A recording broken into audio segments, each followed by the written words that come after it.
L'air crépitait, lourd d'anticipation. Les cieux semblaient se plier sous la tension palpable. Chaque souffle de vent portait avec lui l'écho des batailles passées et des conflits à venir. Junhyuk, le vétéran aguerri, se tenait face à une marée d'ennemis. Son armure portait les marques de nombreuses batailles, chaque entaille racontant une histoire de courage et de survie. Ses alliés, Élise et Darius, combattaient à ses côtés. Élise, avec sa précision mortelle, et Darius, avec sa force brute, formaient une équipe redoutable, chacun apportant ses compétences uniques au champ de bataille. Leurs ennemis, un mélange de joueurs novices et de monstres grotesques, se pressaient en avant, avides de victoire. Les novices, bien que moins expérimentés, étaient animés par une détermination farouche, tandis que les monstres, avec leur forme hideuse, incarnaient la terreur brute. À la tête de la force ennemie se tenait Skia. Sa présence imposante inspirait à la fois crainte et respect parmi ses troupes. Maîtresse de la glace et de la ruse, elle était une adversaire redoutable. Chaque mouvement qu'elle faisait était calculé. Chaque ordre qu'elle donnait était précis et impitoyable. Ses yeux brûlaient d'une fureur glaciale, son regard fixé sur moi. Elle semblait lire dans mon âme, cherchant la moindre faille à exploiter. C'était bien plus qu'une bataille. C'était un affrontement de volonté, une épreuve de force où chaque décision pouvait changer le cours de l'histoire. C'était une vendetta vieille de plusieurs siècles, une querelle ancestrale qui avait vu des générations se succéder, chacune nourrissant la haine et le désir de vengeance. Leur histoire était une tapisserie de trahison et de bains de sang. Des alliances brisées, des serments trahis, chaque acte de perfidie ajoutant une nouvelle couche à leur animosité. Chaque cicatrice gravée sur leur corps rappelait les affrontements passés. Ces marques indélébiles étaient des témoins silencieux de leur résilience et de leur détermination à survivre. Aujourd'hui, cette histoire allait à nouveau s'écrire dans le sang. Les guerriers, prêts à tout sacrifier, savaient que ce jour marquerait un tournant décisif dans leur lutte éternelle. Le champ de bataille était une ruine. Du métal tordu et des pierres brisées jonchaient le sol. Des énergies magiques crépitaient dans l'air, vestiges de sorts lancés et de vies perdues. L'air empestait l'ozone et le sang. Au-dessus, le ciel se déchaînait, un maelstrom de nuages sombres reflétant le chaos qui régnait en contrebas. La foudre jaillissait, illuminant momentanément la scène. La terre elle-même semblait trembler sous la tension de la bataille. Chaque ombre recelait un danger, chaque mouvement furtif pouvait être une attaque ennemie. Il n'y avait aucun refuge ici, seulement la lutte acharnée pour la survie. Junhyuk se déplaçait avec la grâce d'un maître épéiste. Chaque mouvement de sa lame était un calcul précis, abattant les ennemis avec une efficacité brutale. Il était un tourbillon d'acier, laissant derrière lui une traînée d'adversaires tombés. Élise, contourne-les par la gauche. Darius, tiens la ligne. Ses yeux scrutaient le champ de bataille, évaluant la situation. Il dirigeait ses alliés par des gestes brefs, maximisant leur impact sur les forces ennemies. Il était l'œil du cyclone, calme au milieu du carnage. Il ne se battait pas seulement pour survivre, mais pour mener ses camarades à la victoire.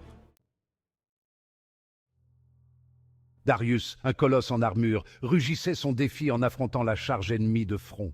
Sa hache fendait l'air, brisant les boucliers et les os avec la même facilité. Il était un obstacle infranchissable, un bastion contre la marée ennemie. Élise, agile et mortelle, dansait à la périphérie de la bataille. Ses flèches atteignaient leur cible avec une précision déconcertante, chacune d'elles faisant une nouvelle victime. Elle était un fantôme, sa présence ressentie mais rarement vue. Ensemble, les trois héros formaient une combinaison mortelle. Leur assaut coordonné faisait reculer les rangs ennemis, mais la victoire était loin d'être assurée. Section 5. La ruse dans le chaos. Skia observait le déroulement de la bataille, un sourire froid aux lèvres. Elle se tenait en hauteur, dominant le chaos en contrebas. Les cris des combattants, le fracas des armes, tout cela semblait être une symphonie qu'elle dirigeait de sa main experte. Elle avait anticipé leurs mouvements, planifié chaque éventualité. Chaque soldat, chaque mouvement, chaque attaque avait été calculé avec une précision chirurgicale. Rien n'était laissé au hasard. Elle leva la main et une vague d'énergie glaciale déferla sur le champ de bataille. L'air se refroidit instantanément et une brume blanche enveloppa les combattants, les rendant vulnérables à son prochain coup. Le sol sous les pieds d'Orsi de Jun-Hyuk se transforma en une couche de glace. Il sentit le froid mordant à travers ses bottes, chaque pas devenant une lutte pour ne pas glisser. Il lutta pour garder l'équilibre, tandis que Skia lançait son attaque, un déluge d'éclats de glace visant son cœur. Les éclats scintillaient dans l'air, rapides et mortels, comme des flèches de cristal. « Tu ne peux échapper à ton destin, Jun-Hyuk !» cria-t-elle, sa voix tranchante comme la glace qu'elle manipulait. Chaque mot était une lame, chaque syllabe une promesse de fin. Sa voix, amplifiée par la magie, résonna sur le champ de bataille. Les échos de ses paroles se répercutèrent, amplifiant la terreur dans le cœur de ses ennemis. Ses yeux brûlaient de la promesse de vengeance. Une flamme froide et implacable, alimentée par des années de rancune et de douleur.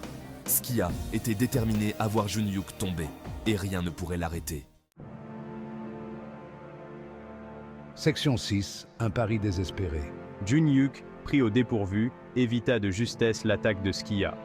Les éclats de glace sifflèrent devant lui, laissant des traînées de givre dans leur sillage. Il devait réduire la distance, l'engager dans un combat rapproché où sa magie serait moins efficace. Dans un élan d'adrénaline, il canalisa sa propre puissance. Une énergie dorée crépita autour de son épée, repoussant la magie glaciale de Skia. Il chargea, ses mouvements flous. Skia, surprise par sa férocité, leva les mains pour se défendre. Leurs lames se rencontrèrent dans une gerbe d'étincelles, le choc résonnant sur le champ de bataille. Section 7. Un nouveau challenger se présente. Alors que Jun-Hyuk et Skia étaient enfermés dans leur danse mortelle, une nouvelle silhouette émergea du chaos. Le champ de bataille était un tourbillon de violence, chaque coup porté résonnant comme un tonnerre. Les cris des combattants se mêlaient au fracas des armes, créant une symphonie de destruction. Un guerrier, vêtu de fer noir, le visage caché derrière un masque effrayant. Ses yeux brillaient d'une lueur sinistre, perçant à travers les ténèbres comme des phares de malveillance. Chaque mouvement qu'il faisait semblait calculé, précis, comme s'il dansait au rythme d'une musique que lui seul pouvait entendre. Il se déplaçait avec une grâce surnaturelle, fauchant les soldats ennemis restants avec une aisance terrifiante. Ses lames scintillaient dans l'air, tranchant à travers l'acier et la chair avec une facilité déconcertante. Les ennemis tombaient devant lui comme des feuilles mortes, emportées par le vent. Sa présence était comme un linceul de glace, refroidissant l'air autour de lui. Une brume glaciale semblait émaner de son armure, enveloppant le champ de bataille dans un froid mordant. Chaque souffle qu'il prenait semblait geler l'air, rendant chaque mouvement des soldats plus laborieux. Un sentiment de terreur s'abattit sur le champ de bataille, tandis qu'amis et ennemis se tournèrent pour faire face à cette nouvelle menace. Les soldats, autrefois courageux, se figèrent de peur, leurs yeux écarquillés d'horreur. Même les plus braves d'entre eux hésitaient à s'approcher de cette figure menaçante. Qui était cet être sinistre et quel rôle allait-il jouer dans le drame qui se jouait? Était-il un allié inattendu ou une nouvelle force de destruction? Le mystère entourant ce guerrier ne faisait qu'ajouter à l'angoisse palpable sur le champ de bataille. Une chose était certaine, son arrivée allait changer le cours des événements de manière irréversible. Section 8, le prix de la vengeance. Jun-Hyuk, sentant le changement dans la bataille, se dégagea de Skia. Ses yeux se plissèrent en se posant sur le nouveau venu. Ce n'était pas un simple mercenaire. La puissance qui émanait de lui était palpable. « Tout se termine maintenant, Skia ?» grogna Jun-Hyuk, la voix étranglée par la colère. Il leva son épée, sa lueur dorée s'intensifiant. Il aurait sa revanche. même si cela signifiait affronter cette nouvelle menace de front. Fou mortel, tu n'as aucune idée des forces auxquelles tu te mesures. Section 9. Les vestiges de la guerre.